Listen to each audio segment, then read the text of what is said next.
Por milhares de anos, muito antes das cidades, das fazendas ou das ferramentas de metal, os seres humanos viveram de forma nômade. Essa era é conhecida como o período dos caçadores-coletores e dominou a maior parte da história da humanidade. Se pegássemos uma linha do tempo com toda a existência do Homo sapiens, mais de 90% teria sido vivida dessa forma. Ser nômade significava estar em constante movimento. As tribos humanas percorriam vastas regiões em busca de alimento, água e abrigo, seguindo ritmos da natureza menos como migração de animais, mudanças climáticas e estações do ano. Era um modo de vida adaptado à imprevisibilidade do ambiente e profundamente conectado aos ciclos da Terra. Os caçadores-coletores utilizavam instrumentos simples feitos de pedra, ossos ou madeira, arcos, lanças, pontas de flecha lascadas com precisão e ferramentas de corte rudimentares, mas eficazes, permitiam caçar desde pequenos roedores até grandes mamíferos como bisões ou, em tempos mais antigos, mamutes lanosos.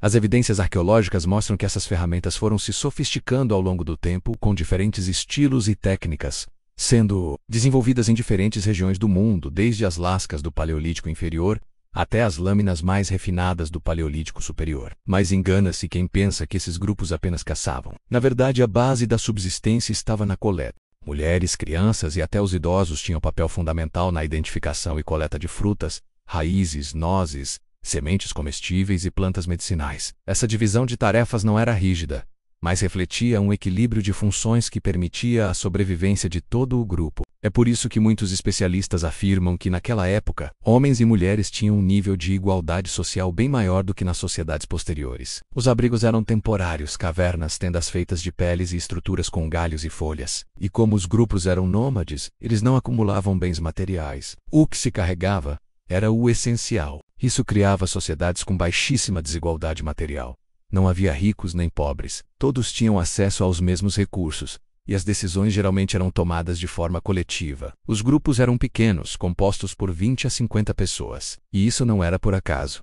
Um número maior tornava mais difícil encontrar comida suficiente em um único local. Além disso, um grupo pequeno se movimenta com mais facilidade e se protege melhor. As relações sociais nesse período eram complexas. Mesmo sem escrita, a linguagem falada já era usada para transmitir histórias, alertas, saberes e mitos. A oralidade era a principal forma de educação e coesão social. Sabe-se também que esses povos desenvolviam fortes laços de solidariedade. O alimento era compartilhado. O sucesso da caça de um era o sustento de todos. As expressões culturais também floresceram. Pinturas rupestres, esculturas em osso ou pedra e objetos ornamentais mostram que, mesmo sem cidades ou agricultura, esses grupos tinham uma rica vida simbólica. Pinturas como as da caverna de Lascaux, na França, datadas de cerca de 17.000 anos atrás, nos revelam cenas de caça e representações de animais com um impressionante nível de detalhe. Muitos estudiosos acreditam que essas manifestações tinham valor espiritual, religioso ou mágico, mas a vida nômade também trazia desafios. A mortalidade infantil era alta